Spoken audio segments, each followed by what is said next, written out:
dari mulai bersih-bersih ya. Oh gitu ya? Iya. Iya, iya. Dari cleaning service lah. Iya, iya, iya. Sapu-sapu.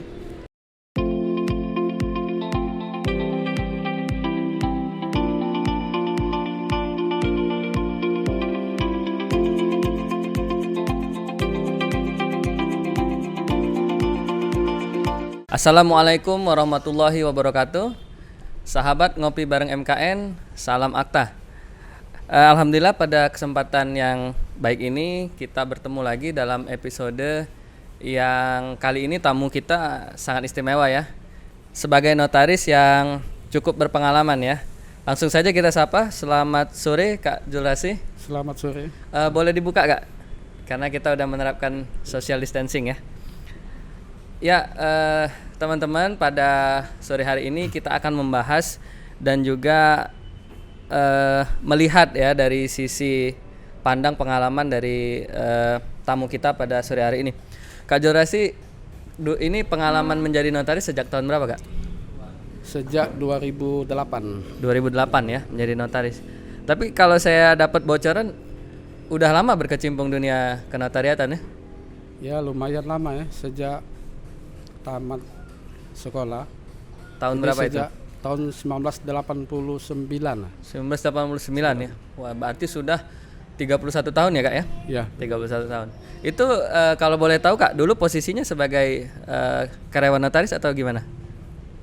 Ya mungkin dari mulai bersih-bersih ya. Oh gitu ya? Iya. Iya, iya. Dari cleaning service lah. Iya, iya, iya. Sapu-sapu. Nah, itu. Jadi akhirnya setelah 31 tahun berkecimpung di kantor atau dunia notaris, terus memberanikan diri, artinya sekitar tahun berapa mulai terinspirasi gitu untuk menjadi seorang notaris?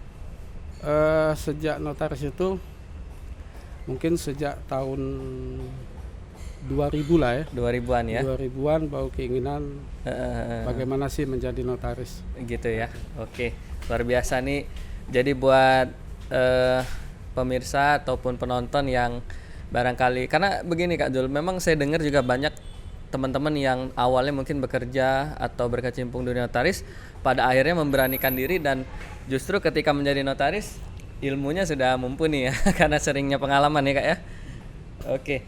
Kemudian kalau ini 2008 jadi notaris ya. Kemudian Kakak menjadi MPD tahun berapa? 2013 mungkin ya. Sejak 2013 ya. 13, pokoknya saya lupa deh. 3 periode jadinya. 3 periode, Jadi 9 tahun ya. Masuk 9 jadi 8 Karena tahun. satu jalan. periodenya 3 tahun ya. Nah, menjadi anggota Majelis Pengawas Daerah. Ini buat rekan-rekan yang mungkin belum tahu ya, Majelis Pengawas Daerah. Bisa diceritain nggak apa tugas dan juga wewenangnya nih sebagai Majelis Pengawas Daerah? Jadi tugas wewenang notaris daerah itu kalau kita melihat Ya. di Undang-Undang tahun 2004 Ya. tugas wewenang kita adalah pembinaan dan pengawasan. Oke, ya. Nah, termasuk juga di situ memberikan persetujuan dalam hal pemanggilan. Namun setelah adanya gugatan, Ya. kemudian sehingga kewenangan di MPD itu ada yang dicabut, yang dibatalkan oleh MK.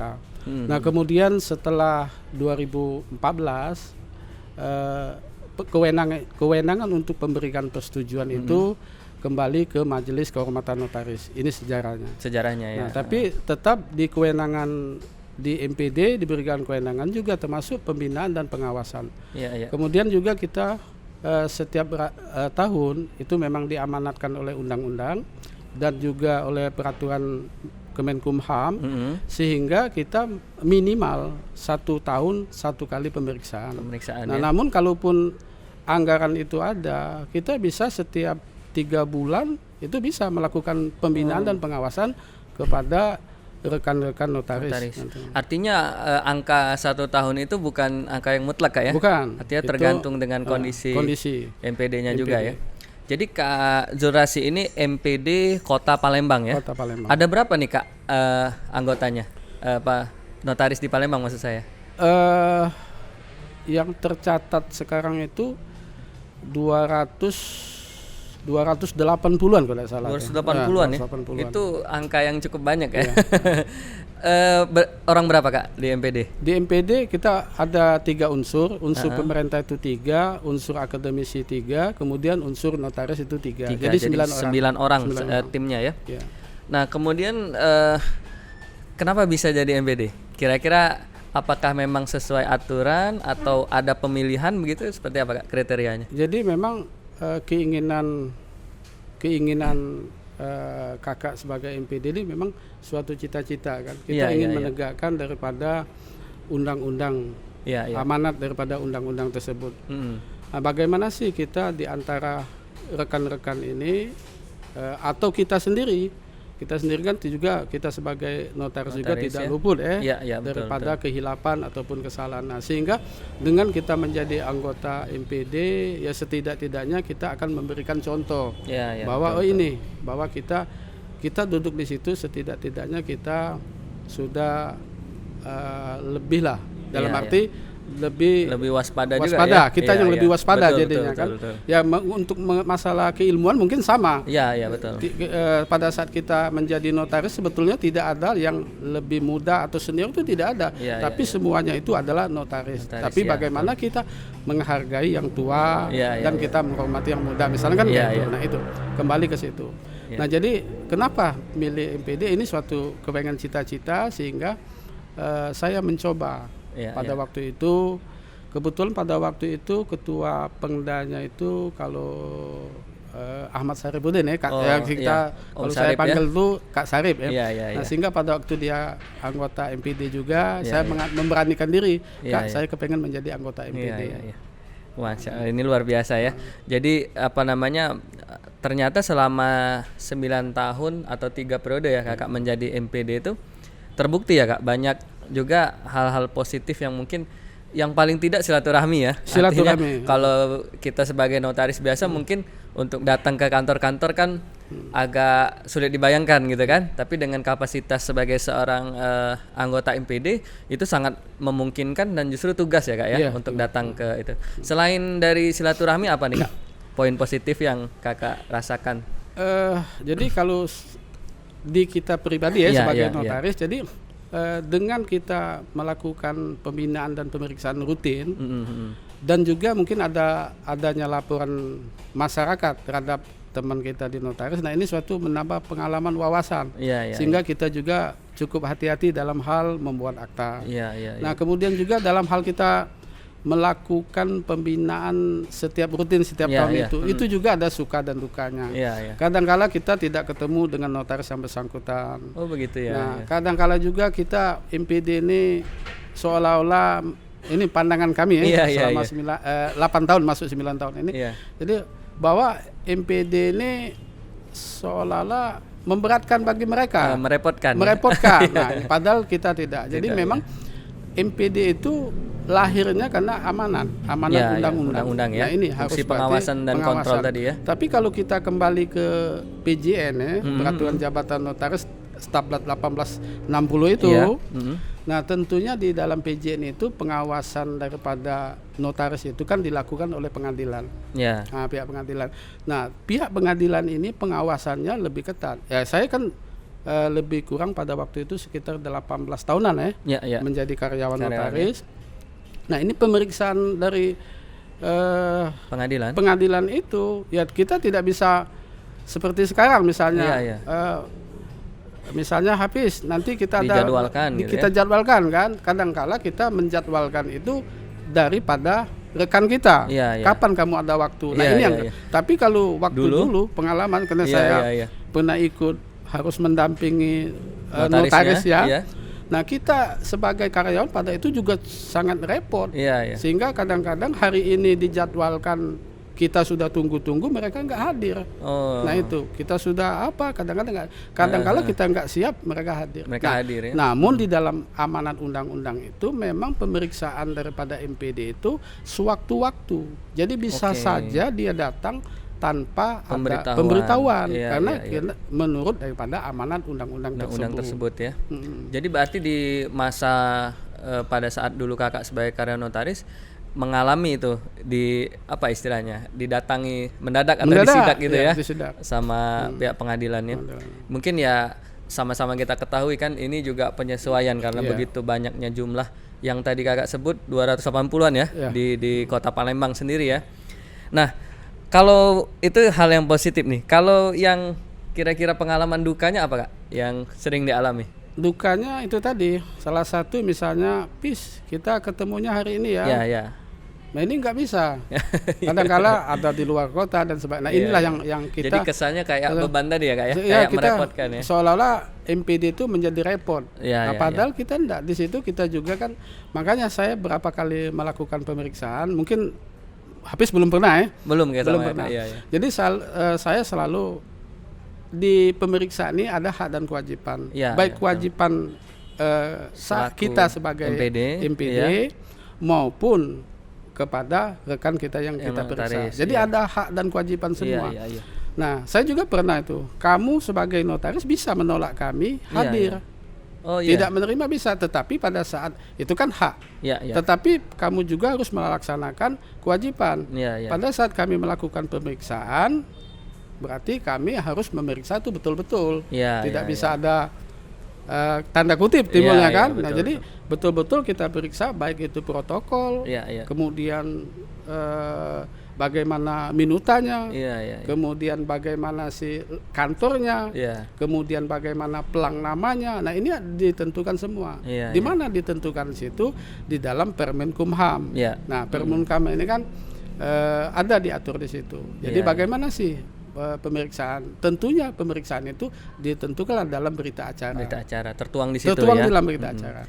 Jadi sebetulnya kalau dari penjelasan yang Kak Zulrasi sampaikan tadi sebenarnya ketika pemeriksaan ini adalah yang ditunggu-tunggu ya. Ajang kita silaturahmi, terus juga mungkin buat notaris-notaris yang muda yang masih minim pengalaman itu kesempatan buat bertanya ya kak ya. Betul, sebetulnya ya. Itu maka kesempatan bertanya. Jadi saya juga pernah sampaikan kepada rekan-rekan, silakan ini kesempatan kamu, ini adalah hak kamu untuk bertanya. Kewajiban daripada kami sebagai MPD memberikan penjelasan, pengarahan. Nah itu. Jadi disitulah letaknya ada hak dan kewajiban di situ. Kenapa? Bisa juga kami sebagai MPD juga dengan ketemu memeriksa itu ada ketemu pengalaman yang menarik kan, sehingga ini dengan ketidakcermatan, berarti saya juga nanti ke depan harus hati-hati. Itu. Oke kak, sekarang kan Kak Zulrasi tadi menyampaikan bahwa tugas dan fungsi MPD selain melakukan pemeriksaan sehari-hari per tahun rutin atau sewaktu-waktu itu juga menindaklanjuti adanya laporan ya atau keberatan mungkin dari masyarakat. Selama periode kakak yang menjadi MPD ini ada pengalaman apa kak mengenai laporan dari masyarakat? Jadi mengenai laporan masyarakat ini ya cukup banyak ya, banyak sekali. Maaf kak, sebelumnya mungkin banyak yang menyaksikan belum tahu. Ketika misalnya ada seseorang yang menggunakan jasa notaris atau mungkin berurusan dengan notaris, dia merasakan keberatan dan ingin mengadukan, itu seperti apa mekanismenya? Nah jadi mekanisme dalam pengaduan ini yang kita sampaikan juga kadang-kadang.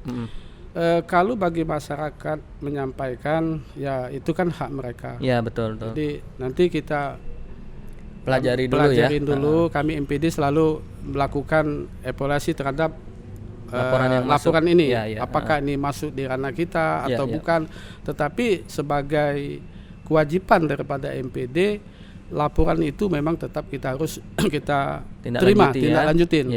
Kenapa kadang-kadang laporan itu masalah etik, kode etik. Kebanyakannya itu. Nah, kebanyakan itu. Jadi di dalam laporan itu memang ada dua ya kewenangan daripada MPD itu, apakah dia melakukan pelanggaran dalam jabatan, pelanggaran jabatan ini, kemudian pelanggaran jabatan dalam kode etik. Itu jadi, dua hal yang berbeda. Nah, kadang-kadang memang di masyarakat melaporkan itu ini kode etik dilaporkan, padahal ada yang perlu yang dilaporkan kode etik ini sebetulnya kembali dulu ke Dewan Kehormatan. Ada. Nah, kadang-kala di sini yang ada perbedaan. Tetapi kita sebagai MPD tetap ditampung ya. Kita tampung. Tetap diterima ya. Tetap kita terima apakah ini masuk ranah apa. Nah, jadi Kak untuk masyarakat nih khususnya ya yang mungkin belum tahu informasi. Itu kita bisa datang, kan tadi ada 3 unsur ya, dari notaris, Kemenkumham, dan dari akademik ya. Yang bisa hotline atau kita bisa langsung kemana biasanya? Yang banyak masuk melalui mana? Kalau masuk itu langsung ke pemerintah ya, ke Kemenkumham, melalui Kemenkumham. Kemudian ada juga kadangkala masyarakat diskusi ya. Ya kebetulan juga saya pernah menjadi anggota ketua Pengda Palembang. Nah ini ada beberapa masyarakat yang melaporkan teman kita ya. Diskusi dulu, diskusi ke kantor. Kemudian ada juga yang mengasih informasi. Nah itu kita arahkan bahwa Bapak Ibu yang Ibu laporkan ini ranahnya kode etik. Kode etik di dalam hal ini ranahnya Dewan Kehormatan. Nah, ada juga misalnya laporan ini misalnya mengenai dengan akta. Nah, ketentuan dalam akta ini MPD. Tetapi di dalam melakukan yang tadi kode etik kode etik dia kalau memang di dalam melakukan dalam jabatan sebagai notaris tadi, maka dia masuk ranahnya MPD. MPD. Nah ini barangkali Kak, habis nih sambil dari tadi Kakak cerita tuh ngebayangin nih, gimana ketika kita emang ternyata betul nih ada rekan kita yang melakukan pelanggaran, dan dengan ya posisi kita sebagai MPD kan harus memberikan paling tidak tindakan lah ya dalam ini. Itu pernah ada pengalaman begitu Kak dengan rekan yang ya bisa dibilang mungkin dekat atau gimana? Ya ada, jadi ada beberapa memang kebetulan teman. Jadi kita tetap di satu sisi memang tugas ya, di satu sisi ini teman. Tapi kita tetap objektif dalam satu apa yang dilaporkan masyarakat. Tentunya yang kadang-kala ini yang kadang kita sesalkan sebagai MPD terhadap rekan-rekan kita yang misalnya dia oleh masyarakat dilaporkan. Nah ini dia ya mungkin dianggapnya MPD ini memberikan sanksi atau apalah sehingga kadang-kala kita telepon atau apa atau mereka tidak proaktif, tidak apa namanya kooperatif lah tidak kooperatif sehingga kadang-kala apakah teman kita padahal kita kan mau bantu duduk persoalannya apa sih karena tidak selamanya apa yang dilaporkan oleh pelapor tadi belum tentu itu benar harus sehingga investigasi dulu ya. Betul.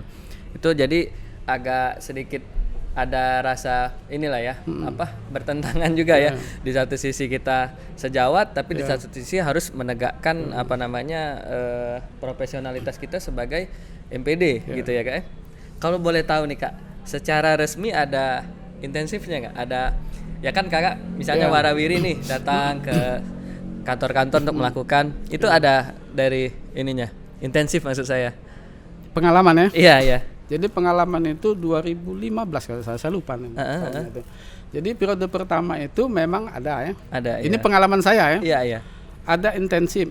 Kemudian setelah tahun kedua pada waktu itu seingat saya itu nggak ada intensif. Oh gitu ya. Jadi pernah kita sebagai MPD ini tidak ada intensif. Nah kemudian setelah sekarang ada lagi. Tapi bukan setiap bulan kita terimanya. Iya. Tapi saya yakin itu artinya bukan nilai wajar ya, tapi lebih kepada pengabdian. Betul pengabdian, dan juga tadi Kak banyak manfaat sebetulnya ya. Jadi kita bisa silaturahmi, bisa juga mengasah juga kemampuan dan meningkatkan kewaspadaan yang pasti kan di situ kan.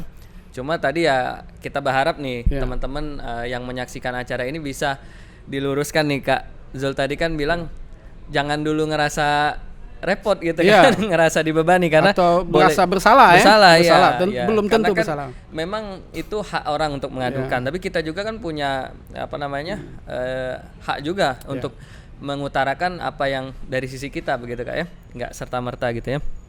Oh ya Kak, silakan ini dicobain. Ini kebetulan kita ada sponsor dari Donat Alicia sama dari Shot Station. Ini tempat kita hari ini ketemu ya. Sambil Kak kalau mau diminum silakan. Nah, kemudian ini ada satu hal Kak. Di Palembang ini kan masih kental dengan adat budaya ya. Dan juga kita orang timur biasa seperti itu. Ketika ada seorang klien, katakanlah dia datang kepada keluarga, itu seperti yang kita tahu kan ada larangan pembuatan akte untuk derajat ketiga ya. Sampai derajat 3. Sampai derajat 3. Ini boleh Kak di-sharing Di sini kira-kira batasannya mana aja, dan kira-kira kalau misalnya ada teman kita notaris yang sudah terlanjur buat, apa sanksinya? Silakan ya. Jadi saya coba dulu jawab yang 3 derajat ya. Ya. Jadi 3 derajat ini adalah kita ya, saya atau Hafiz. Berarti kan derajat ke orang tua ya. Ya, ke atas. Kemudian orang tua lagi berarti kakek nenek. Kakek nenek ya. Nah, berarti kalau tadi ibu, Ya. Hafiz ibu, bapak Ya. ibu, kemudian kakek nenek yang Ya. di sebelah ibu. Ya. Kemudian saudara. Saudara berarti termasuk saudara kita keponakan. Keponakan ya, anaknya masuk, ya. Anaknya kan Ya. masih masuk derajat 3. Ya. Kemudian istri. Istri Kita ya. kalau kita punya istri berarti istri kita, kemudian mertua kita, termasuk kan tadi Ya, masuk ya. mertua kita, termasuk juga saudara derajat ketiga ke situ termasuk kita. Termasuk juga. Kenapa? Karena ada keberpihakan. Keberpihakan. Itu yang menjadikan bisa saja nanti akta kita itu menjadi batal.